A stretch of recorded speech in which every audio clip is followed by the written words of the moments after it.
ఆనందమే మహాశ్చర్యమే మాధుర్యమే నా ప్రభుతో జీవితము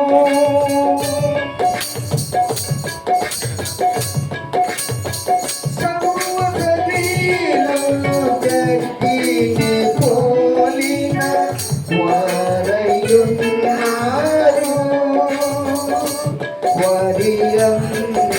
వరియందమంకయు మహాశ్చర్యమే మాధుర్యమే నా ప్రభుతో జీవితము నెమ్మది లేకుండా విస్తారమైన తన ముందుట కంటే నెమ్మది లేకుండా విస్తారమైన తన ముందుట కంటే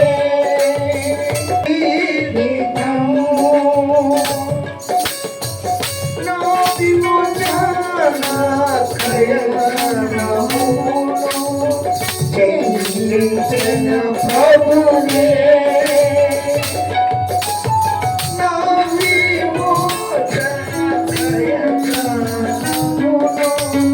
చెల్లించిన ప్రభునే నాలో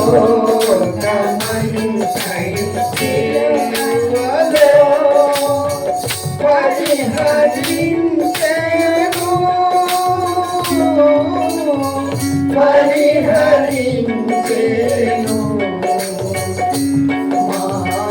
మాధుర్యమే నా ప్రభుతో జీవితము మహిమానందమే మహాశ్చర్యమే మహిమానందమే మహా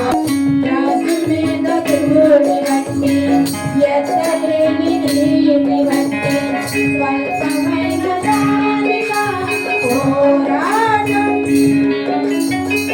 కాదు కాదు శాశ్వతం ఏది కాదు నీ సొంతం దాటిపోవును ఇలా నీ సంపద కన్నీరు కాదు కాదు శాశ్వతం ఏది కాదు నీ సొంతం దాటిపోవును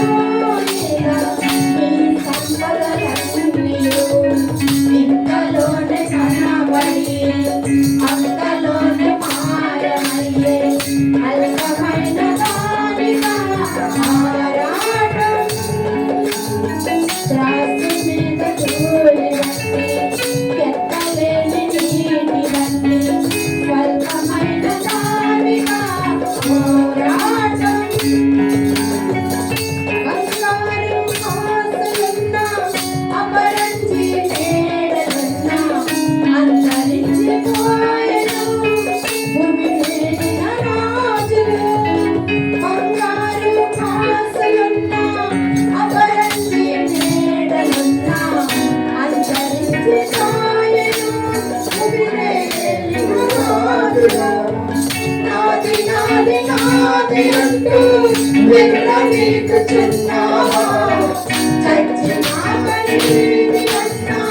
దేహమైన వాంఛనా నాది నాది నాది అంటూ విర్రవీగుచున్నావా చచ్చినాక నీది అన్నా దేహమైన వాంఛనా చచ్చినాక నీది అన్నా దేహమైన వాంఛనా ఇంతలోనే కనబడి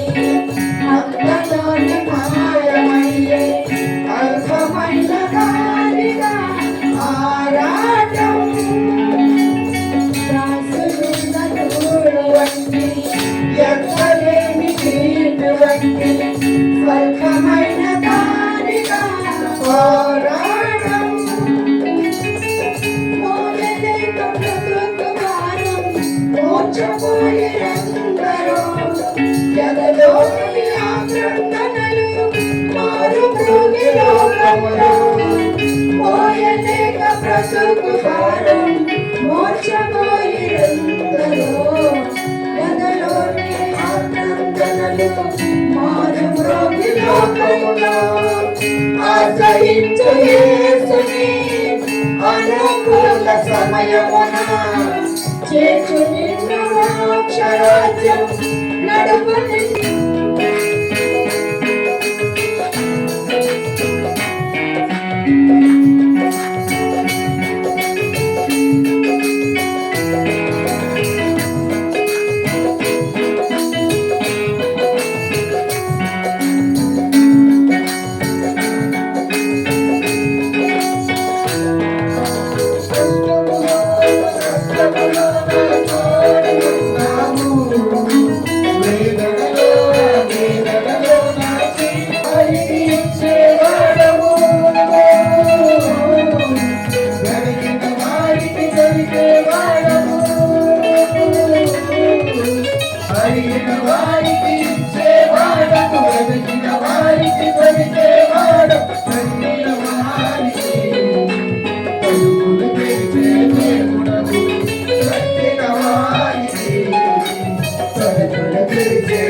నీవు నా తోడు ఉన్నావయ్యా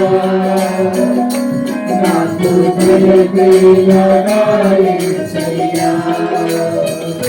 నీవు నాలోనే ఉన్నావయ్యా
నాకు చాలయ్యా నాతో మాట్లాడు ప్రభువా నీవే మాట్లాడు భయ్యా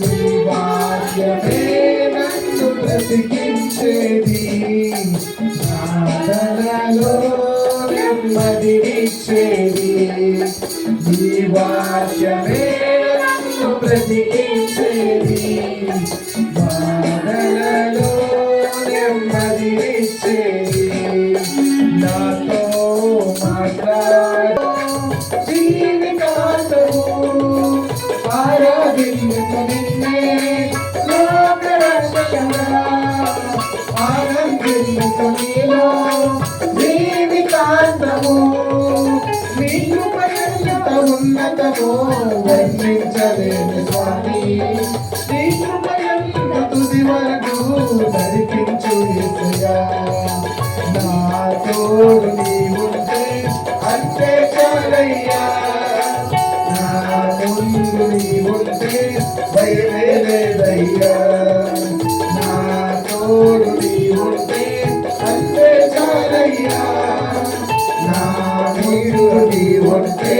భయమే లేదయ్యా ప్రేమ పూర్ణుడా స్నేహశీలుడా విశ్వనాథుడా విజయ వీరుడా. మీరు మాతో ఉంటే చాలు ప్రభువా, నాకు భయమే లేదు తండ్రి. ఎక్కడానికి వందనాలు ప్రభువా, పరిశుద్ధుడానికి వందనాలు యేసయ్యా. నువ్వు గొప్ప దేవుడు యేసయ్యా, నీ ఆత్మతో మనం నింపుమయ్యా. దేవానికి స్తోత్రం స్తోత్రమయ్యా. Thank you Lord Jesus. Hallelujah hallelujah. సంపూర్ణమైన దివ్య చిత్తమే నన్ను నడిపే నూతనమైన జీవ మార్గము. పూర్ణమైన పరిపూర్ణమైన దివ్య చిత్తమే నన్ను నడిపే నూతనమైన జీవ మార్గము. పరమందు ఆశ్రయమైన వారము. నిన్నాలు క్షణమైన నన్ను మరువని యేసయ్యా నా తోడి ఉంటే అక్షరమయ్యా నా నీడని ఉంటే భయమే లేదయ్యా నా తోడి ఉంటే అయ్యా నా నీడని ఉంటే భయమే లేదయ్యా ప్రేమ పూర్ణుడా స్నేహశీలుడా విశ్వనాథుడా విజయ వీరుడా.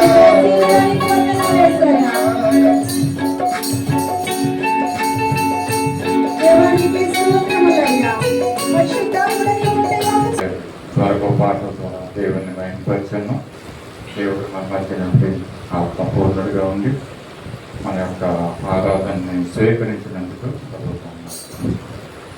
సమయంలో దేవుని యొక్క వాక్యాన్ని కూడా కొంత సమయంలో మనం ధ్యానం చేద్దాం. వాక్య ధ్యానం నిమిత్తమే మనం ప్రార్థన చేసుకున్నాం. ఇచ్చిన వాక్యం మన మధ్య నుండి దేవుడు బ్రదర్ మనకి పంచుకోబోతున్నారు కనుక దేవుని వాక్యం నుంచి మనం ప్రార్థన చేసుకుందాం. మన మధ్య నుండి సరిగ్గా ప్రసాద్ గారి ముందుకు వచ్చి దేవుని వాక్యం ప్రార్థించవలసిందిగా కోరుతున్నాం. ప్రార్థనలో జ్ఞాపకం చేసుకోండి. పవిత్ర గారి యొక్క ఆరోగ్యం, మండమ్మ కోడల శ్రావణి యొక్క ఆరోగ్యం గురించి, మరియమ్మ కూడా చెప్పేదంటే ఆమె యొక్క ప్రార్థన చేయండి. పెద్ద జయ వాళ్ళ మరిది గారి ఆరోగ్యం కోసం, జీవన్ జ్యోతి గారి ఇల్లు కోసం కొన్ని విషయాలు జ్ఞాపకం చేసుకుని ప్రార్థించండి. ఆఖరిలో కూడా మనం ఈ విషయాన్ని ఎత్తి పెట్టుకుని మనం దేవుడిని ప్రార్థన చేద్దాం. దేవుని యొక్క వాక్యం వేసి మనము ప్రార్థన చేసుకుని వాక్యం మాట్లాడదాం.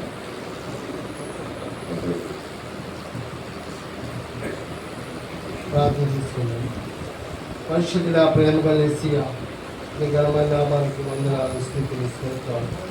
ఆయన మహోన్నతురాన్ని స్తోత్రాలు తండ్రి. గత నెల అంతా ఆయన మమ్మల్ని కాచి కాపాడు తండ్రి. ఆయన తండ్రి ఎన్నో ఇరుకుల నుంచి ఇబ్బందుల నుంచి నాయన ఈ నెలంతా మమ్మల్ని కాచి కాపాడడానికి కృతజ్ఞత కలిగి నాయన ఈ దినాల పనులు సంధ్యలో ప్రార్థించడానికి ఇచ్చిన భాగ్యాన్ని బట్టి వందనాలేసియా. ఆయన నీ సన్నిధిలో పాల్గొనడానికి ఇచ్చిన భాగ్యాన్ని బట్టి వందనాలు తండ్రి. నీకు స్థితులు స్తోత్రాలు. ఎన్నో ఇరుకుల నుంచి ఇబ్బందుల నుంచి సమస్యల నుంచి ఎన్నో బాధల నుంచి వేదన నుంచి మమ్మల్ని అందరినీ కాచి కాపాడి సురక్షితంగా ఉంచినందుకు నీకు వందనాలేసి ఆయన అది మా శక్తి మా భక్తి కాదు నాయన, మా బలము కాదు మా బలాంగము కాదేసియా. నీ ఉచితమైన కృపను బట్టి నీ అపారమైన ప్రేమను బట్టి నీకు వందనాలు చెల్లించుకుంటాను తండ్రి. ఆయన ఇంతవరకు పాటలతో మహిమ పొందిన తండ్రి నీకు స్తోత్రాలు వేసియా. ఆయన నీకు వందనాలు తండ్రి. మా మధ్యలో ఉన్నందుకు నీకు వందనాలు ఆయన. తండ్రి చిన్న మందిగా ఉన్న మమ్మల్ని ప్రభా నీ సన్నిధిలో జ్ఞాపకం చేసుకోతండి. ఎంతోమంది బిడ్డల మంది రాలేకపోయారు తండ్రి.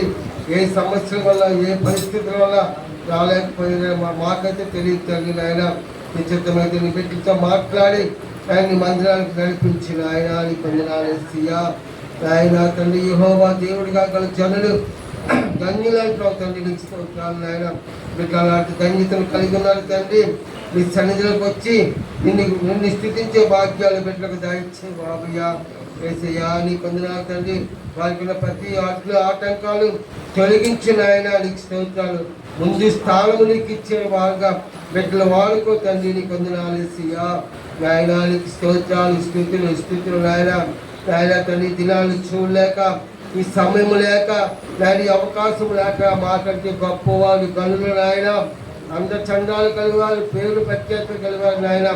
ఈ సన్నిధిలో నిద్రించినప్పుడు మాకే నాయన సజీవులుగా ఉంచే భాగ్యం మాకు ఇచ్చాము తండ్రి, నీకు స్తోత్రాలు. సజీవులే కదా నిన్ను స్థుతిస్తారు, మన్ను నిన్ను స్థుతించడం దావిది మహారాజు.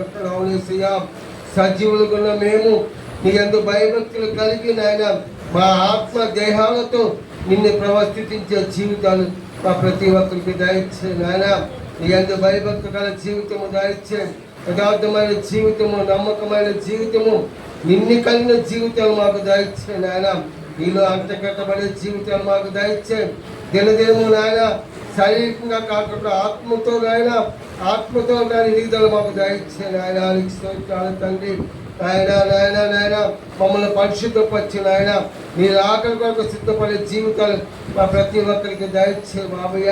వేసేయ నాయన కాలాలు తెల్లిపోతున్నాయి కానీ నాయన మా బ్రతుకులు మాట్లేదు తండ్రి నాయన, మా జీవితాలు మాట్లేదు వేసేయ. ఎక్కడ వేసిన దొంగలు అక్కడిగానే ఉంటున్నాం తండ్రి.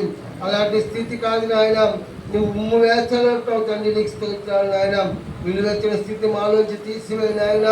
నాయన తను నిజమైన క్రైస్తవులుగా నాయన తను నీకు పనికి వచ్చే పాత్రలుగా, నీ సాక్షులుగా నాయన, నీ పరిచారికలుగా ఉండడానికి తోడి గురించి నాయన వెలుగును చూసి పురుగులు ఆకర్షించినట్లుగా మా నడవడికను చూసి నాయన, మా ప్రవక్తను చూసి, మా మాటలు చూసి, మా జీవితాలు చూసి అనేకులు రక్షణ పొందడానికి నీ కృప తోడుగుంచయ్యా. అలాంటి బిడ్డలుగా మమ్మల్ని అందరినీ వాడుకోతండి, నీ కృపలో భద్రపరచుకోవాలి ఆయన. ఇంకా ముఖ్యంగా నాయన తండ్రి నాయన సంఘంలో అనేక మంది బిడ్డలు తండ్రి నాయన తండ్రి వ్యాధులతో బాధపడుతున్నారు నాయన, బలహీనలతో బాధపడుతున్నారు తండ్రి వారి నాయన తండ్రి వాళ్ళ ఉచ్చుల్లో మేము పడిపోకుండా నాయన మాకు పెడుతున్న ప్రతి బలహీనత నుంచి మేము జయించి నాయన నేను జయశీలుడు తండ్రి నాయన, నీ విడుదల నాయకుడు, విజయశీలుడు నాయన. క్రీస్తులో జీవించిన మాకు ఎల్లప్పుడూ విజయం అంటున్నావు తండ్రి. వారిపై మాకు విజయము దయచేయండి ఆయన. స్వస్థపతి యెహోవా నేనే అంటున్నావు తండ్రి. బిడ్డలు ఒకసారి సంగతి జ్ఞాపకం చేసుకుని ఆయన పవిత్రమైన జ్ఞాపకం చేసుకో తండ్రి. బిడ్డ యొక్క బాధను తీయండి నాయన, వ్యాధులను తీసివేయని ఆయన. నువ్వే ముట్టయ్యా, స్వస్థపరిచి తండ్రి. నీకు స్తోత్రాలు నాయన. బిడ్డని సాక్షిగా వాడుకో తండ్రి నాయన. ఆయన బాధ నుంచి వ్యాధి నుంచి విడిపించి తండ్రి. నీకు స్తోత్రాలు తండ్రి. ఆయన మంచి ఆరోగ్యము దయచే నీ మందిరంలో నిలబడి దేవుని బట్టి మీ అందరికీ నేను వందనాలు తెలియజేస్తాను. దేవుడు ప్రేమించి మన జీవితాలు మరోసారి ఆయన సన్నిధిలో గడపాలని మనం కోరుకుంటూ ఈ యొక్క అవకాశాన్ని వినియోగించుకోవడానికి వచ్చి మీరు అందరూ ధన్యులండి. ఖచ్చితంగా చెప్తాను, దేవుని కృపలో మీకు ఆశీర్వాదం ఖచ్చితంగా ఉంటాయండి. దేవుడు ఆశీర్వదించిన వలన ఆశీర్వదించిన కాక. అయితే ఈరోజు నాకు ఇచ్చిన అవకాశాన్ని బట్టి, సమయాన్ని బట్టి అయ్యగారికి వందనం తెలియజేస్తున్నాను. నేనైతే కొద్దిగా బహు బిజీగా ఉన్నప్పటికీ మన అయ్యగారు నాకు మెసేజ్ చేశారంటే వార్తలను మీరు పంచుకోవాలంటే నాకు ఎప్పుడూ ఆశ ఏంటంటే దేవుని పని చేయాలని ఎప్పుడూ ఆశ ఉంటూ ఉంటుంది. అనేకమైన మనకి శోధనలు ఎదురైనప్పటికీ కూడా మనకున్న విశ్వాసాన్ని వదిలిపెట్టేస్తే అది క్రైస్తవ విశ్వాసానికి రూఢిగా మనం దాన్ని చెప్పలేము. మనకి మేలు జరిగినప్పుడు, సంతోషంగా ఉన్నప్పుడు దేవుని సన్నిధిలో గడపడం కాదు, కానీ దేవుడు ఎలాంటి పరిస్థితులు మనం ఉంచినప్పటికీ కూడా మనం దేవుని ఆరాధించేవారుగా ఉండాలని నేను కోరుకుంటున్నాను. అయితే ఈరోజు దేవుడు మనతో మాట్లాడే మాటలు ఏంటంటే, అనేక విషయాలు నేను శోధించినప్పుడు ఏం చెప్పాలి, ఏం మాట్లాడుతుంది నేను ప్రార్థన చేసినప్పుడు నాకు ఒక తలంపు ఉన్నప్పటికీ నాకున్న తలంపుని బట్టి నేను ప్రయత్నం చేసినప్పుడు అది తిరిగి వేరే దగ్గరికి వెళ్ళిపోతుంది. లేదు అసలు మంచి రెఫరెన్స్కి వెళ్దాము, లేదా మంచి వర్డ్ చెప్తామని చెప్పి మళ్ళీ నేను ట్రై చేస్తున్నప్పటికీ మళ్ళీ ఒక 5 నిమిషాల తర్వాత అక్కడికి వెళ్ళిపోతాం. ఇది ఎలాగ వెళ్తుంది, బహుశా 2-3 సార్లు వినేసారు కదా, అప్పుడు వినేసాము, అందరికీ తెలిసిన విషయాలే కదంటే దేవుడు ఎందుకనో నేను పరిశుద్ధతో అక్కడికి తీసుకెళ్తున్నాడంటే ఖచ్చితంగా దేవుడు మాట్లాడమని చెప్తున్నట్లని చెప్పి దాని మీద నేను లోతుగా దేవునితో ప్రార్థన చేసి నాకు తెలిసిన కొన్ని విషయాలు అధ్యయనం చేయడం జరిగిందండి. ఏంటంటే ఇప్పుడున్న క్రైస్తవ జీవితాల్లో మనందరం మొరపెట్టుకుని ఉన్నాం. మనందరం కూర్చొని దేవుని సన్నిధిలో గడపడానికి వచ్చిన ఉద్దేశం ఏదైతే ఉందో, లేదా మన జీవితంలో మన హృదయాలు అంటే భారం అంటే ఎలా ఉంటుందంటే, అయ్యో నేను దేవుణ్ణి చాలా కాలం నుంచి వెంబడిస్తున్నాను కదా, నేను క్రైస్తవ జీవితం నేను లీడ్ చేస్తున్నప్పుడు అనేకసార్లు నేను ప్రార్థిస్తున్నాను కదా, అనేకసార్లు నేను మొరపెడుతున్నాను కదా, అయినప్పటికీ నాకు ఎందుకని సమాధానం దొరకటం లేదు, ఎందుకని నా ఇల్లు కట్టబడటం లేదు, ఎందుకని నేను ఒక ఇల్లు కొనుక్కోలేకపోతున్నాను, ఇల్లనే కాదు ఎందుకని నేను ఉద్యోగం పొందలేకపోతున్నాను, ఎందుకని నాకు తెలిసి నేను ఏ రకంగానూ నాకున్న నా సెల్ఫ్ అనాలిసిస్ ప్రకారం నా యొక్క జీవితంలో నేను ఏ తప్పు చేయలేదే, నేను ఎవరికి అన్యాయం చేయలేదే, నేను చేతనైతే సహాయం చేస్తున్నాను తప్ప ఏ ఒక్కరికి అన్యాయం చేయలేదు, అయినప్పటికీ నా ప్రార్థనకి ఎందుకు సమాధానం రావటం లేదు, ఎందుకని నేను స్థిరపడలేకపోతాను,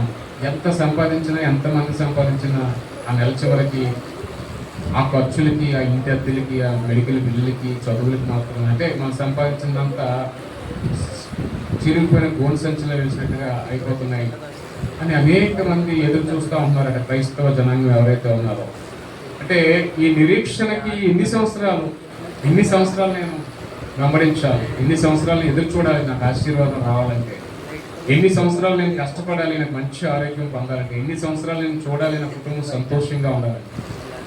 అంటే ఈ సంతోషానికి ఏదైనా పారామీటర్ ఏముందా, నేను ఇది ఉంటేనే సంతోషపడతానని ఏది పారామీటర్ లేదు. కానీ మినిమం మనం వసతులు మనం ఎవరి మీద ఆధారపడకుండా మన పిల్లలు మనం పెంచుకుంటూ వారికి సరైన చదువు చెప్పించుకుంటూ మనకు అవసరమైనప్పుడు వైద్యం చేయించుకుని మినిమం నీడ్స్ ఏదైతే ఉన్నాయో ఆ నీడ్స్ మనం ఏమైనా దేవుని కోరుకుంటూ ఉంటాం. అయితే అనేక సార్లు అవి కూడా మనం రీచ్ కాలేకపోతాం ఏమండి. అలా సందర్భంలో మనందరికీ అనిపిస్తూ ఉంటుంది ఈ క్రైస్తవ జీవితంలో ఎందుకని నాకు సమాధానం రావటం లేదు, ఎందుకని ఆలస్యం అవుతుంది. దేవుడు మాట్లాడుతున్నాడండి, నీ ప్రతి ఆలస్యం వెనక ఒక మంచి మేలులు దాగి ఉన్నాయని దేవుడు స్పష్టంగా మాట్లాడుతున్నాడు. ఈరోజు మీరు వాక్యాంశంలో భాగంగా చూస్తే హబక్కుకు 2:3 అధ్యాయం 3వ వచనంలో చూసినట్లయితే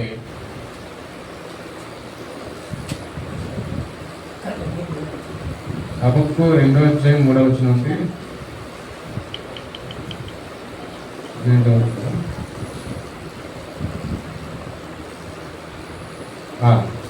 ఆ దర్శన విషయము నిర్ణయ కాలమున జరుగును, సమాప్తమవుటకి ఆతురపడుచున్నది, అది తప్పక నెరవేరును, అది ఆలస్యముగా వచ్చినను దాని కొరకు కనిపెట్టుము, అది తప్పక జరుగును, చాగు చేయక వచ్చునట్టు.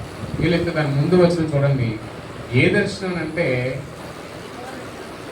దేవుడు వచ్చినటువంటి దర్శనాన్ని నీ జీవితంలో దేవుడు చేయబోయే మేలులట. నువ్వు పరిగెడుతున్నా సరే ఒక పేపర్ మీద ఒక పలక మీద నేను రాస్తే ఏదన్నా మనం పరిగెడుతూ చదవగలమంటే ఏదన్నా చదవలేము. అసలు మన బైబిల్ తిరగేసి చూస్తే తిప్పి కూడా చదవలేము. చాలాసేపు కొత్తగా అప్పుడప్పుడు బైబిల్ చదివిన వాళ్ళైనా రోజు చదవలేని వాళ్ళైనా బైబిల్ చదవడానికి ముక్కి చదవాలి. అలాంటిదట నీ యొక్క దర్శనం నీ పట్ల దేవుడు చేయబోయే కార్యం అట ఒక పలక మీద రాస్తే నువ్వు ఆయన ఎంత స్పష్టంగా ఉండాలంటే అంటే ఎంత క్లియర్ విజన్తో ఉండాలంటే నీ జీవితంలో జరగబోయే కార్యాన్ని నువ్వు పరిగెడుతున్నా కానీ అది నీకు అర్థమయ్యేటట్టు రాయమని చెప్తాను. చూడండి 2వ అధ్యాయం అప్పుడు ఉంటారు 2వ వచనం 3:2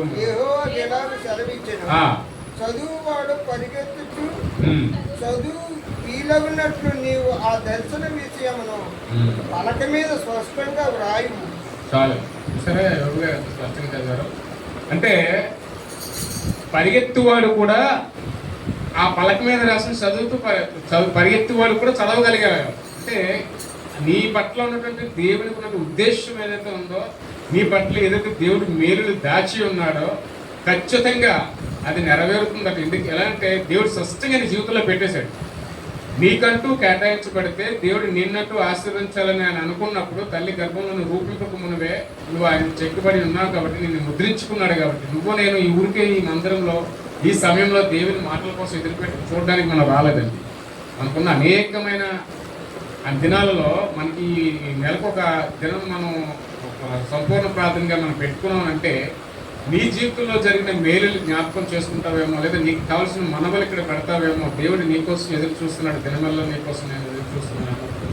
అనేక మంది ఈ యొక్క అవకాశాన్ని లేదా ఈ సమయాన్ని ఉపయోగించుకోలేకపోతున్నారేమో. కానీ ఖచ్చితంగా దేవుడు మాట్లాడతాడు. ఖచ్చితంగా నెలకొకసారి నువ్వు జాగరణ చేస్తూ వారానికి ఒకసారి ఉపవాసం ఉంటూ ఉన్నట్లయితే అది నీ జీవితానికి నీ ఆత్మీయ జీవితానికి అంతే మాత్రం కాదు, నీ ఆరోగ్య జీవితానికి కూడా ఎంతో ఉపయోగకరంగా ఉంటుందని సైన్స్ కూడా చెప్తా ఉంది. అయితే నీ పట్ల మనం అనుకుంటాం ఆలస్యం అవుతుంది, నేను ఎన్నిసార్లు ప్రార్థించినా అంటే ప్రతి వారికి కూడా బాగా బ్రతకాలని ఉంటుంది కదా, ఉంటుంది కదండి. అనిల్ అంబానీలా బతకలేకపోయినా నేను చెప్పినట్టు మినిమం నీడ్స్ మనం అంటే రేపటి దినం కోసము, వచ్చే నెల కోసం, వచ్చే సంవత్సరం కోసం నేను ఎదురు చూసి కష్టపడి సంపాదించుకొని పెట్టుకోవాలి ఆలోచనలు ఉండకుండా అంత సంపాదించుంటే చాలా చాలా రిలాక్స్డ్గా ఉంటుంది కదా మనం. అయితే దేవుడు ఏం మాట్లాడతాడంటే ప్రతి దానికి ఒక సమయం ఉంటుంది, ఆ సమయంలో నేను మీకు ఇస్తాను. మీ పట్ల నా ఉద్దేశాలు ఎలా ఉన్నాయంటే పరిగెత్తేవాడు చదువుతాడు, నీకు రాసిపడినటువంటి ఆ ప్రమాణం ఏదైతే ఉందో లేదా ఏదైతే నీకు రాసిన ప్రవచనం ఉందో అది నువ్వు పరిగెత్తేవాడు చదివినట్టు అంత క్లారిటీగా దేవుడు మన జీవితాలు ఇవ్వడం చెప్తాను. ఇప్పుడు ఎలా తయారైందంటే అందరికీ కూడా నేనని కాదు మీరే ఎవరైనప్పుడే ఈ రెడీమేడ్ లైఫ్స్ అన్నమాట. ఒకప్పుడు బట్టలు తీసుకొని టైలర్కి ఇచ్చి కుట్టి వేసుకోవడానికి, మా చిన్నప్పుడు మేము బట్టలు తీసినప్పుడు తీయలేక తీసేవారు. ఎవరైనా సైకిల్కి బట్టలు కట్టుకొని వస్తే మా నాన్నగారు తీయలేక తీస్తే దాన్ని మేము టైలర్ దగ్గరికి వెళ్తే వాడి కింద మీద చూసి మీరు బట్టలు అవసరం అన్న టైప్లోని నెక్స్ట్ మేము సంక్రాంతికి బట్టలు ఇస్తే వాడు ఆ నెక్స్ట్ మాఘమాసం అంటారు కదండి, మార్చి ఏప్రిల్ పండుగ వస్తే అప్పుడు ఇచ్చేవాడు. అది 4 సార్లు తిరుగుతూ ఉండేవాళ్ళు. అయితే ఇప్పుడు రెడీమేడ్ జస్ట్ మన దగ్గర 100 రూపాయలు ఉన్నాయి, 1000 రూపాయలు ఉన్నాయి. అలా రోడ్డు మీదకి వెళ్తే అన్న ప్యాంట్ అక్కడే వేసుకోవచ్చు. చాలామంది మీరు మీటింగ్స్లో ఏమైనా బట్టలు అరేంజ్ అయినప్పుడు లేదు సడన్గా మాకు ఒకసారి సడన్గా యూనిఫామ్ ఉంటుంది, యూనిఫామ్ ఎవరు వేసుకోవచ్చు, చాలా జనరల్గా వేసుకోవచ్చు చాలామంది. సడన్గా మీటింగ్ అంటారు, ఇంకా అప్పుడు ఇంటికి వెళ్ళే ఛాన్స్ లేక డిమార్ట్కి వెళ్ళి 200 రూపాయలకి ఎలాంటి కలర్ షర్ట్ తీసుకుని వేసి వెళ్ళిపోతారు. బికాస్ రెడీగా ఉంటారు. అయితే ఈ క్రైస్తవ విశ్వాసంలో మనందరం కూడా అదే కోరుకుంటున్నాం. ఎందుకంటే అన్ని ఇన్స్టెంట్గా వచ్చేస్తున్నాయి. మనం బిర్యానీ వండుకోవాల్సిన అవసరం లేదు, స్విగ్గీ జొమాటోలో ఆర్డర్ పెడితే వచ్చేస్తున్నాయి. అగ్గిపెట్టు కూడా కింద మెట్లు దిగి కింద షాప్కి వెళ్ళకుండా పాపం ₹1 అగ్గిపెట్టు బుక్ చేసిన పాపం ఫ్రీగా వేస్తున్నారు టౌన్లో, అంటే ఎక్కువ దూరం ఎక్స్పెన్స్ లేదు. ఇలాంటి రెడీమేడ్ లైఫ్స్లో ఒకప్పుడు ఇడ్లీలు ఎలా వండుకున్నారు, రాత్రంతా పప్పు నానబెట్టి దాన్ని పొంగబెడితే మార్నింగ్ దాన్ని రుబ్బి ఇడ్లీ చేసుకున్నారు. ఇప్పుడు ఏమొచ్చింది, పిల్లలకి నూడిల్స్ అని వచ్చాయి, లేదా మ్యాగీ అని వచ్చింది. అంటే అది ఎలా పొంగుతున్న నీటిలో అలాగా వేడి నీటిలో పరిచేస్తే అలా గుర్సుమని రోడ్లు ఉంటాయి. అఫ్కోర్స్ అవి తిన్న తర్వాత కూడా జనాలు అలాగే తయారవుతున్నారు అనుకోండి. కానీ ఈ రెడీమేడ్ లైఫ్స్కి అలవాటు పడి మనం ఏం చేస్తున్నాం అంటే నిరీక్షణ కోల్పోతున్నాం. ఎక్కడో విశ్వాసాన్ని ఎదురు చూడటం మనం ఏం చేస్తున్నాం అంటే ఒక్కొక్కసారి మనల్ని శాతాన్ని మాట్లాడుతున్నాడు, నువ్వు ఎన్ని రోజులు ప్రార్థిస్తున్నావులే, నువ్వు దేవుని పెట్టేగా నీకు ఏం ప్రయోజనంలే, ఎన్ని శ్రమలు కలుగుతున్నాయి కదా. ఒక్కొక్కసారి మనకే అనుమానం వస్తుంది, నేను ఎక్కడో తప్పిపోయి ఉన్నానా, లేదా ఏదైనా పాపం చేశానా, లేదంటే ఏదైనా ఆజ్ఞ అతిక్రమం చేశానా నాకు తెలియకుండా అని మనలో ఉన్నటువంటి మనకేమవుతుందంటే ఆ అనుమానపు ఆత్మ మనలో పనిచేసినప్పుడు ఒక్కొక్కసారి మనం విశ్వాసం నుంచి పడిపోతూ ఉంటాం. కానీ నేను ఒకటి అడుగుతాను, కోటేశ్వరుడు అంటే పేరు కాదు, ఒక కోటేశ్వరుడు తండ్రి ఆయన కుమారుడు ఒక బుల్లెట్ బైక్ ఇవ్వమని అడుగుతా ఉన్నాడట. ఏది తన 11 ఏళ్ళ నుంచి డాడీ నాకు బుల్లెట్ కావాలంటే ఆయన అన్నాడట, ఆయన ఇస్తారండి, వెరీ గుడ్ బై, నువ్వు బుల్లెట్ తోలుతాను, నాకు సంతోషంగా ఉంది, నేను రేపే కొనిస్తానని అందగాని బుల్లెట్ వద్దు కానీ ఆమ్లెట్లు వేసుకొని తిను, నీకు బుల్లెట్లు వద్దని చెప్తా ఉంటాడు. ఎప్పుడు ఇస్తాడు తనకు 17 ఏళ్ళు 18 ఏళ్ళు తన వయసు వచ్చిన తర్వాత దాన్ని ట్యాకిల్ చేయడానికి అవసరం వచ్చినప్పుడు. అంటే ఒకవేళ తన బిడ్డ బాధపడి ఉండొచ్చు, డాడీ నాకు అన్ని సదుపాయాలు ఉన్నప్పటికీ కూడా నేను అడిగింది ఇవ్వటం లేదు మా డాడీ, కానీ అది ఎప్పుడు ఇస్తారంటే తనకు అవసరం అయినప్పుడు. ప్రతిదానికి ఒక సమయం ఉంటుంది. చూడండి, మీ ప్రసంగి 3:11 దాంట్లో దాని సమయమందు అది మీకు ఇవ్వబడుతున్నట్టు. ఏదైనా సరే మన జీవితంలో మనం అనేక సార్లు కోరుకుంటూ ఉంటాం. అయితే దేవుడు ప్రతిదానికి ఒక సమయం కేటాయిస్తున్నాడండి. ఆ సమయంలో ఖచ్చితంగా ఇవ్వడానికి ముందుకు వస్తూ ఉంటాడు దేవుడు. అందువల్ల మీరు ఏంటంటే ఎప్పుడు కూడా మన నిరాశలోకి పోకూడదు. మన జీవితంలో ఆలస్యం జరుగుతుంది. ఎవరు తీశారండి? ప్రసంగి 3:11.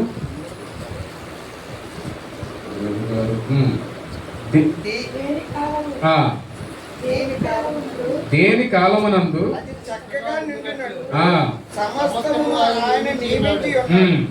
ఆయన శాశ్వత కాల జ్ఞానమును నరుల హృదయమందుంచి ఉన్నాడని దేవుడు చేయి క్రియలను పరిశీలనగా తెలుసుకున్నట్టు అది చాలు. అంటే దేని కాలమందు అది చక్కగా నుండినట్లు సమస్తమును ఆయన నియమించి ఉన్నాడు. ఆయన శాశ్వత కాల జ్ఞానములను నరుల హృదయం ముందు ఉంచి ఉన్నాడు కానీ దేవుడు చేయు క్రియలను పరిశీలనగా తెలుసుకున్నాడుగా చాలు. దేవుడు మనకు జ్ఞానం ఇచ్చాడు. దేవుడు ప్రతి సమయంలో మనకు కావాల్సింది నీ అక్కరతను బట్టి, నీ అవసరతను బట్టి, నీకున్న ఇంపార్టెన్స్ని బట్టి ఆయన ఖచ్చితంగా ఆ దినాన్ని చేయడానికి సిద్ధంగా ఉన్నాడు. అయితే ఆయన జ్ఞానం కూడా మనకి ఇచ్చాడు. దేవుడు ఇచ్చిన జ్ఞానం మనకు ఉంది. కానీ మనం ఏం చేస్తుంటే ఆయన చేయబోతున్న కార్యాల పట్ల మనకు అవగాహన లేదు, మనకి జ్ఞానం లేదు. అంటే అట్టి రీతిగా మనం ఉన్నాం. ఎంతసేపు మనకి ఇన్స్టెంట్గా ప్రార్థనకి సమాధానం రావాలని, ఇప్పుడు ప్రార్థిస్తే రేపే ఆ సమస్యలు తీరుకోవాలని, క్రైస్తవ జీవితంలో ఎటువంటి టాస్కులు, ఎటువంటి కీడులు మన పట్ల ఎటువంటి ఆపదలు జరగకూడదని ఆలోచిస్తూ ఉన్నాం. మీరు గమనించినట్లయితే మీకు ఇద్దరు మనుషులు నేను చూపించడం ఇష్టపడుతున్నాను. మరియ జీవితంలో యేసుక్రీస్తు వారు మరియ ద్వారా భూమి మీద రావాల్సి ఉన్నప్పుడు తనకి సుమారుగా 18-19 ఏళ్ళప్పుడు దేవుడు దర్శించి గర్భాన్ని ఇచ్చి ఉండొచ్చు అండి. అయితే మీరు ఎలిజబెత్ గారిని చూసినట్లయితే లోకసువార్త 1:7 చూడండి. ఎలిజబెత్ జకర్యాలు, ప్రధాన యాజకుడైన జకర్యా గారికి ఎలిజబెత్ గారికి కదా ఆ గుడ్రాళ్ళే ఉన్నారు. చాలా కాలం గుడ్రాళ్ళుగా ఉన్నారని దేవుడు అక్కడ వాక్యంలో మాట్లాడబడుతుంది. వీళ్ళట చాలా కాలంగా గుడ్రాలుగా ఉన్నారండి. అయితే ఈ గుడ్రాలుగా ఉంటున్న వాళ్ళు అనేక సార్లు ప్రార్థించుండొచ్చు, అయ్యా నా పడుకున్న ఒక బిడ్డని కానీ ఒక బిడ్డని ఇవ్వమని అడిగి ప్రార్థించుండొచ్చు. అయితే దేవుడు ఏం చేశాడంటే మరియమ్మకు తన గర్భాన్ని ఎంచుకొని భూమి మీదకి బిడ్డను తీసుకురావడం జరిగింది. ఈ విషయంలో దేవునికి ఏ ప్రణాళిక లేదంటారా ఎలిజబెత్ గారి మీద? ఖచ్చితంగా ఎలిజబెత్ గారు గుడ్రాలై ఉన్నారు. ఎలిజబెత్ గారి ద్వారా కన్నటువంటి బాప్తిస్మ ఇచ్చి యోహాను దేవుడు మార్గాలు సరళం చేయడానికి, అరణ్యంలో ఒక కేక వలె ఉండడానికి యెహోవా దేవుడు తనని ఒక సాధనంగా వాడుకోవడం కోసం అప్పటి వరకు ఆమె గర్భాన్ని తెరవలేదండి. మీరు చూసినట్లయితే మరియమ్మ గారు వయసు ఎలా ఉంటుందంటే ఈమెకు కూతురు కాదు, మనవరాలుగా చెప్పుకోవచ్చు, అంత వయసు డిఫరెన్స్ ఉంటుంది. బహుశా మరియమ్మ గారికి స్నానం చేయించి బట్టలు వేసింది ఈ ఎలిజబెత్ గారు అయి ఉండొచ్చు. అయితే మరియమ్మ గారిని ఆశీర్వదించి తన గర్భం ద్వారా దేవుని కుమారుని ఆయన వెన్నుకుని తన గర్భాన్ని ఎంచుకున్నాడు. అయితే ఎలిజబెత్ గారికి ముసలి ప్రాయం వరకు కూడా ఆమె ప్రార్థన వినలేదేమనుకుంటాం. ఇక్కడ మనం ఏం చూడాలి? మరియమ్మ గారిని త్వరగా దేవుడు ఆశీర్వదించాలని చూడాలా, ఎలిజబెత్ గారిని ఆలస్యంగా ఆశీర్వదించారని చూడాలా, లేదా తగిన కాలమందు దేవుడు తనల్ని ఆశీర్వదించడం అనండి ఏమనాలి? తగిన కాలమందు దేవుడు మనల్ని ఆశీర్వదిస్తాడు, ఎలిజబెత్ గారిని ఆశీర్వదిస్తాడు. ఎందుకంటే తన చిత్తం అదే ఉంది. తన ప్రతి వారికి తన కాలమందు మనల్ని ఆశీర్వించబడతాడని, నీ కొరకు మేలులు దాచిపెట్టి ఉన్నాయని మాట్లాడతాడు. అందుని బట్టి మనం ఏం చేస్తామంటే చాలాసార్లు ఏం చేస్తామంటే మనకి ప్రార్థనకి సమాధానం రాకపోతే వెంటనే మనం ఏమండి మనల్ని వెంబడించేవారు మనతో ఉండేవారు ఏం చేస్తుంటారంటే, నువ్వు దేవుడిని నమ్ముకున్నావు కదా, ఇంకా నీకు పెళ్లి కాలేదా? నువ్వు దేవుడిని నమ్ముకున్నావు కదా, నీకు ఉద్యోగం రాలేదా? నువ్వు దేవుడిని నమ్ముకున్నావు కదా, నీకు కూడా వ్యాధులు స్వస్థపరచడం జరగటం లేదా? ఏంటి ఇన్ని క్వశ్చన్స్ ఎవరు అన్యులు మనల్ని అడిగినా పర్వాలేదు, కానీ క్రైస్తవుల విశ్వాసాన్ని కలిగిన విశ్వాసులు కూడా మిమ్మల్ని ప్రశ్నించే రోజులు ఉంటాయి. అది చాలా పరీక్షాకాలం. అంటే క్రైస్తవుడికి, నిజమైన క్రైస్తవుడికి, నువ్వు ఎప్పుడైతే వాక్యాన్ని వెంబడించకుండా ఊరికే వచ్చిపోతున్నావో నీకు ఏ మాట కూడా కష్టం అనిపించదు. కానీ అయ్యో నాకు కష్టపడినా, నాకు కాలు ఇరిగినా నేను కట్టుకొని మంచం మీద ట్రీట్మెంట్ తీసుకుంటాను, నాకు ఏ ప్రమాదం లేదు, దేవుడు అంగీకరిస్తేనే నాకు శ్రమలు వస్తాయి.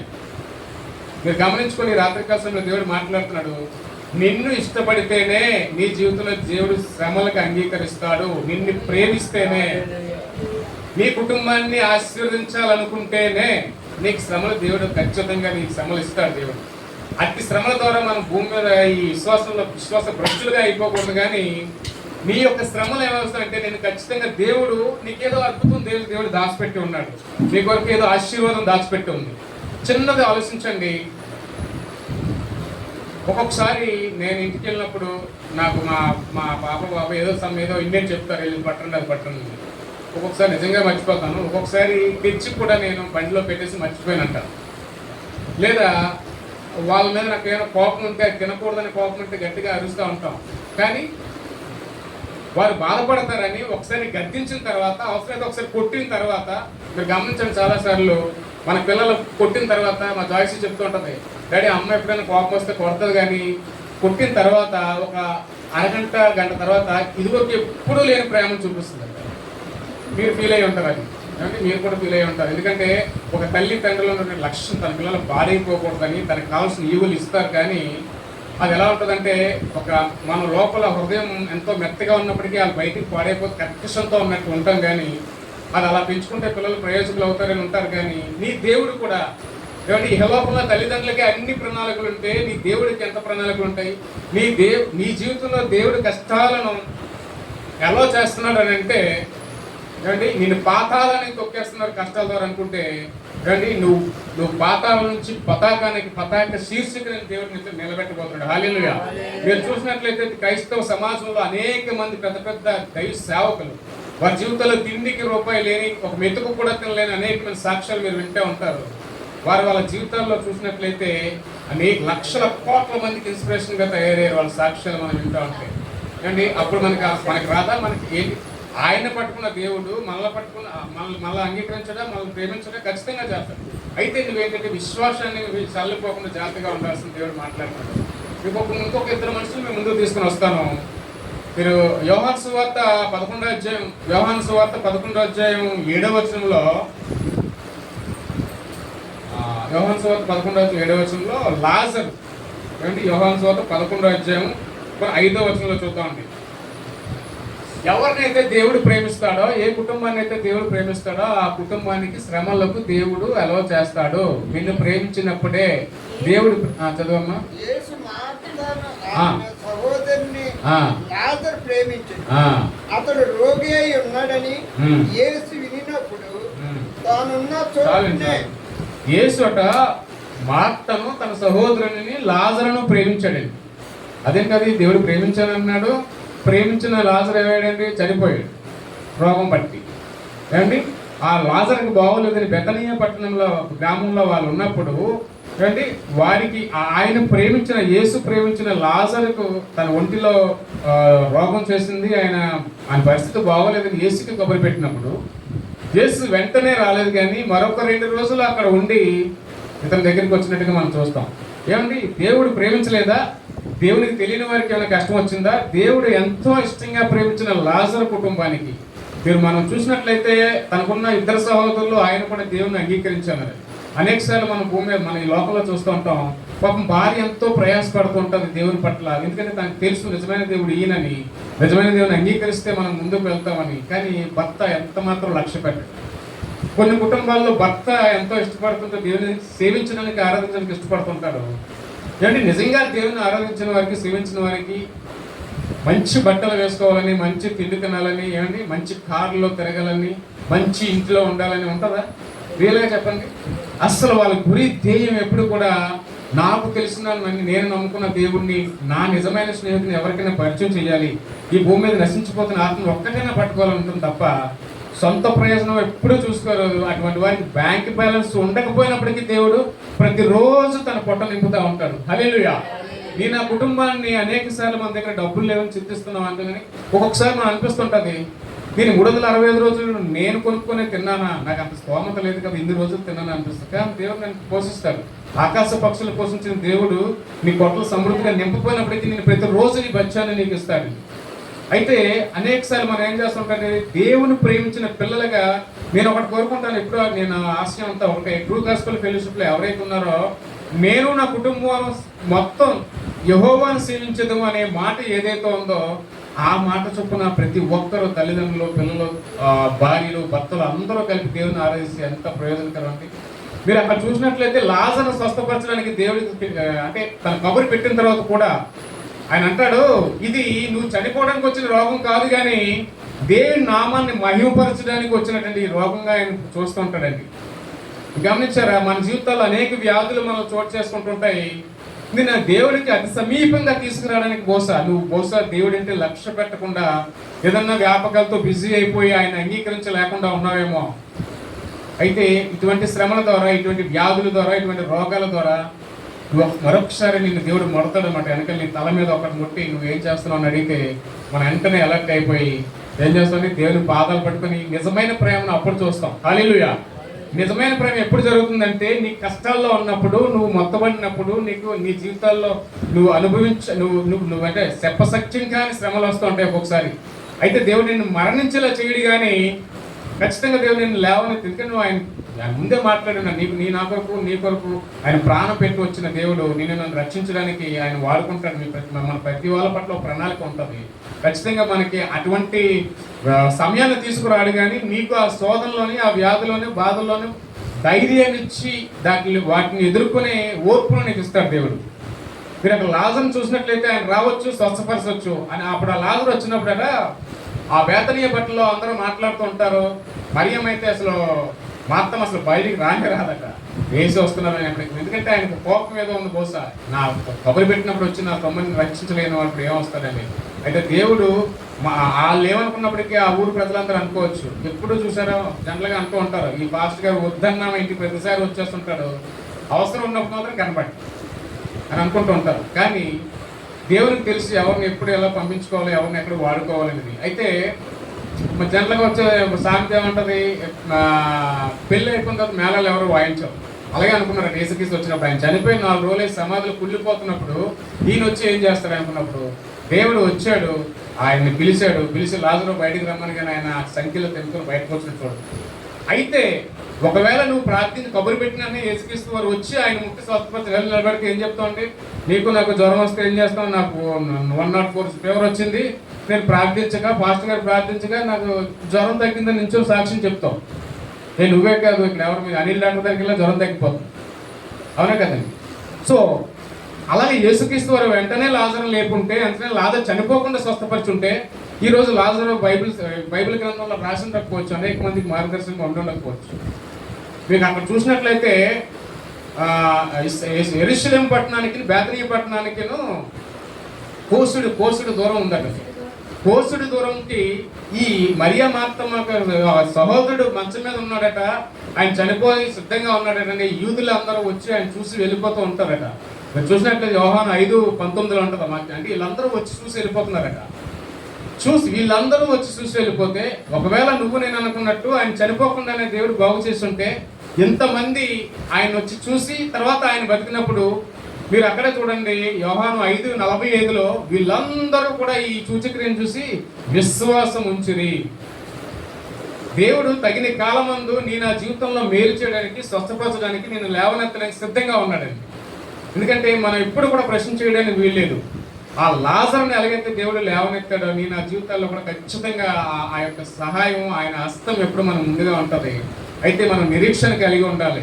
దేవుడు ఒకవేళ అక్కడే స్వస్థపరుచుంటే, నేను అలాగా ఏదో జ్వరం వచ్చింది, అనిల్ డాక్టర్ గారే కాదు, అలాగే రావి చెట్టుకి ఏంటంటారు, అదేవో రావి చెట్టుకి తాబేజులు కట్టుకున్నా కూడా స్వస్థపరుస్తున్నారు. కానీ దేవుని నామం మహిమపరచబడాలంటే ఆయన సమయం ఎప్పుడైతే ఉందో, ఆయన సమయం ఉంటుంది, ఆ సమయం వచ్చి నేను దేవుడు ఖచ్చితంగా స్వస్థపరుస్తాడు. అందుని బట్టి మనం ఏం చేయాలంటే, రోగాల్లో వచ్చినప్పుడు మీరు చూడండి, రోమిలకు రాసిన సువార్త 8వ అధ్యాయం 28లో మాట్లాడతాడు, తను ప్రేమించిన వారికట. చూడమ్మా, రోమిలకు రాసిన పత్రిక 8వ అధ్యాయం 28లో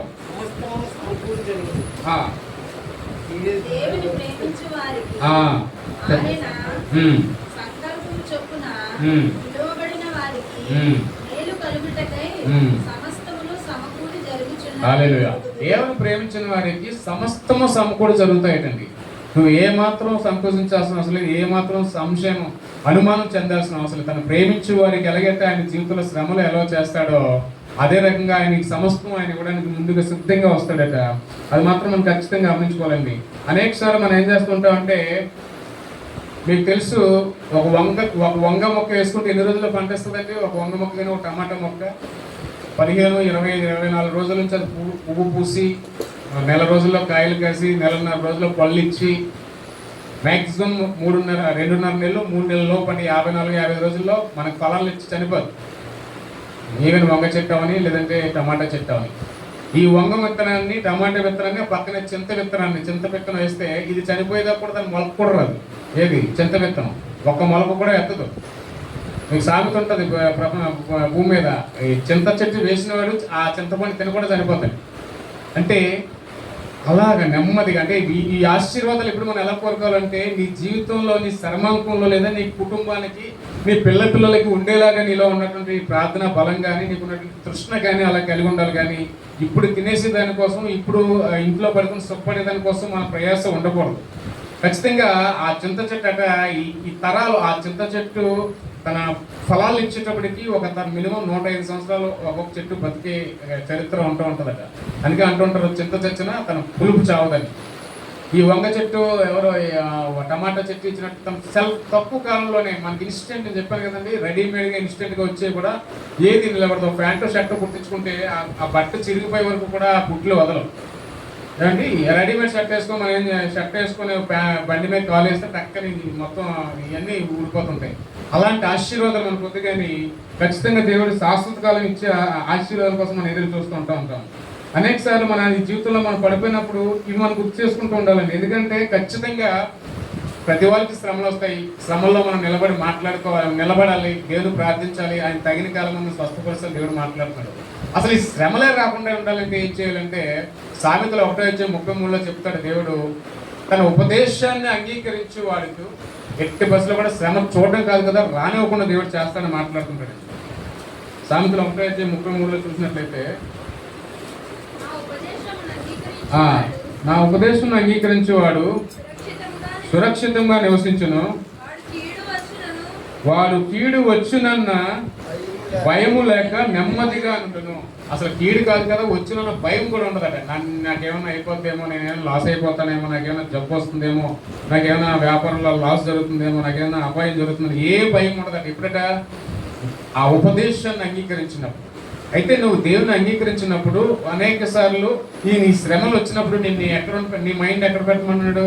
నీ శ్రమలు వచ్చినప్పటికీ కూడా తన ఉపదేశం పట్ల నువ్వు కానీ ఆయన టీచింగ్ పట్ల ఏదైతే నువ్వు వాక్యం వింటున్నావో వాక్యంలో ఉన్నటువంటి ఆ లోతైన విశ్వాసాన్ని కలిగి దేవుని మాటల పట్ల శ్రద్ధ కలిగి ఉంటే ఖచ్చితంగా నీ జీవితంలో ఆ యొక్క కీడు కూడా రానివ్వకుండా దేవుడు చేస్తాడట. ఒకవేళ వచ్చినప్పటికి కూడా నువ్వు ఖచ్చితంగా నిలబడి ఉండాలి. దేవుడు నీకు సహాయం చేస్తాడు. నీకు ఆపదలను నన్ను విడిచిపెట్టే దేవుడు, నీకు ఆపత్కాలంలో సహాయం చేసే దేవుడే ఉన్నాడండి.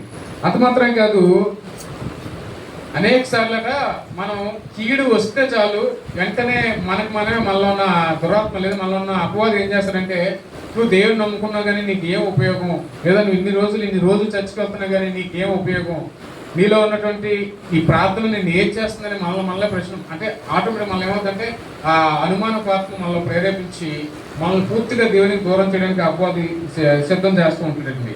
ఖచ్చితంగా నేను చెప్పగలను, దేవుడట మనల్ని చీకటి నుంచి అగాధమైన చీకటిలో పడవేస్తాడండి.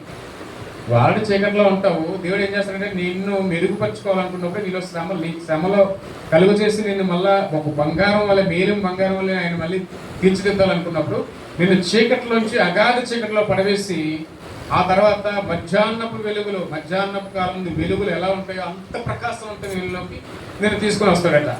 అందువల్ల ఏంటంటే నువ్వు చీకట్లో ఉన్నప్పుడు లేదా అగాధమైన చీకట్లో పడిపోయినప్పుడు ఖచ్చితంగా నువ్వు భయపడద్దు.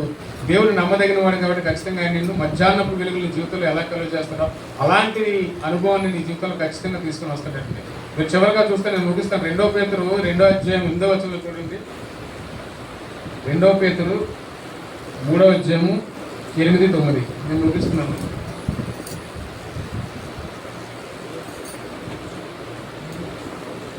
స్త్రీలరా, ఒక సంగతి మర్చిపోకుడి, ఏమనగా ప్రభు దృష్టికి ఒక దినము 1000 సంవత్సరముల వలన 1000 సంవత్సరముల వలెను 1000 సంవత్సరములు ఒక దినము వలెను ఉన్నవి.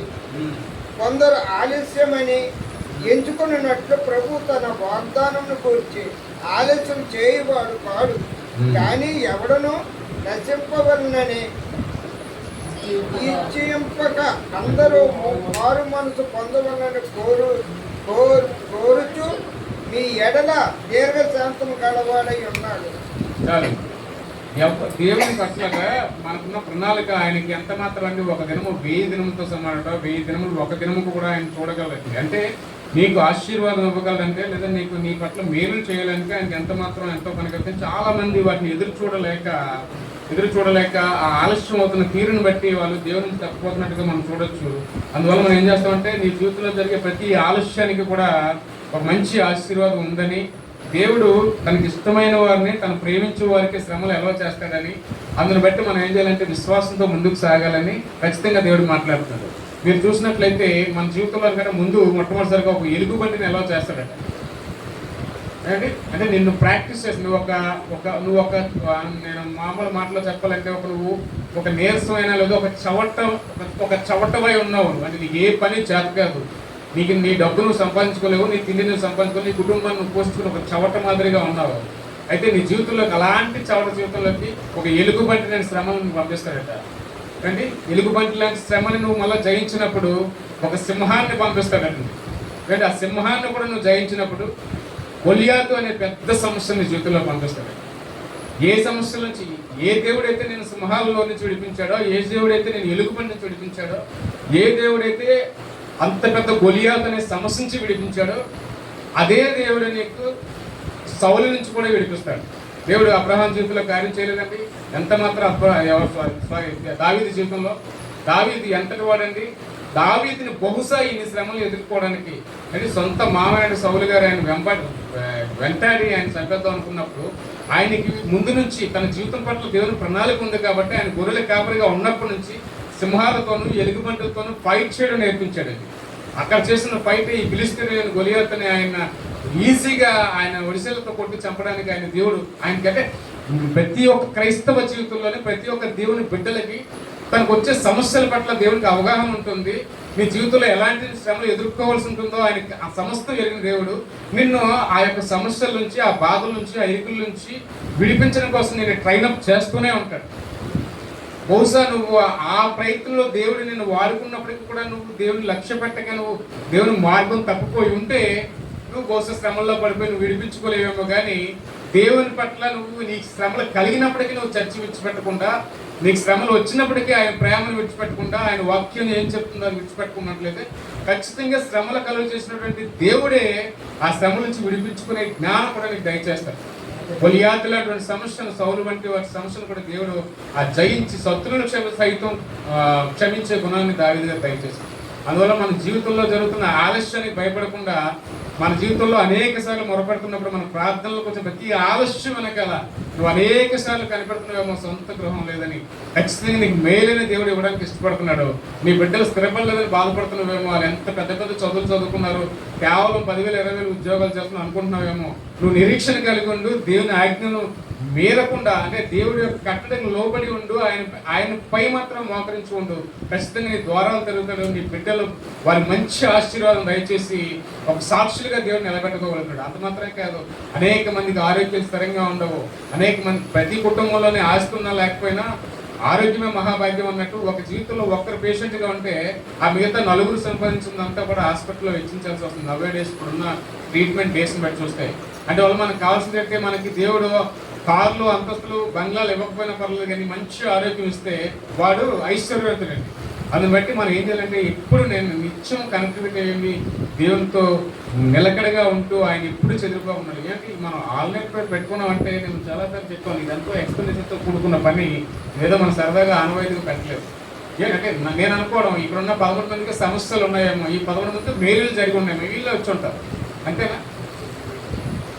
మేబీ అంతే కదండి. ఒకరు పిలిచారంటే మనం ఎవరైనా పెళ్ళికి పిలిచారంటే వాడికి మనం ఈడేస్తే వెళ్తాం, లేదా మనం వాడికి వేయాలనుకుంటే వెళ్తాం.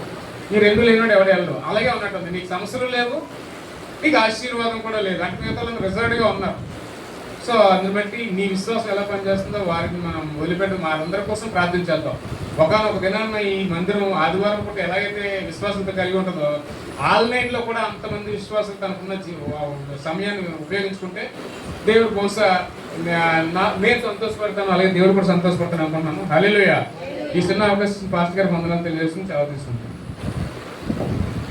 విషయంలో కూడా మరి వృద్ధాప్యంలో బహుకాలం గడిచినప్పటికీ కూడా అది ప్రభు చిత్తం. ఆ సమయంలో యోహాన్ని ఇవ్వాలని అంతేకాకుండా అనేక మంది జీవితాలు మనం జ్ఞాపకం చేసుకున్న ఈ రాత్రికాల సమయంలో చక్కని మాటలు తెలియజేసినటువంటి డేవిడ్ బ్రదర్కి సంఘపక్షంగా వందనాలు తెలియజేస్తున్న సమయంలో మనము ప్రార్థనలు చేద్దాం, విజ్ఞాపన దేవునికి చెల్లిద్దాం. ఒక్కొక్కరుగా మనము దేవుని ప్రార్థన చేయడానికి సిద్ధపడదాం.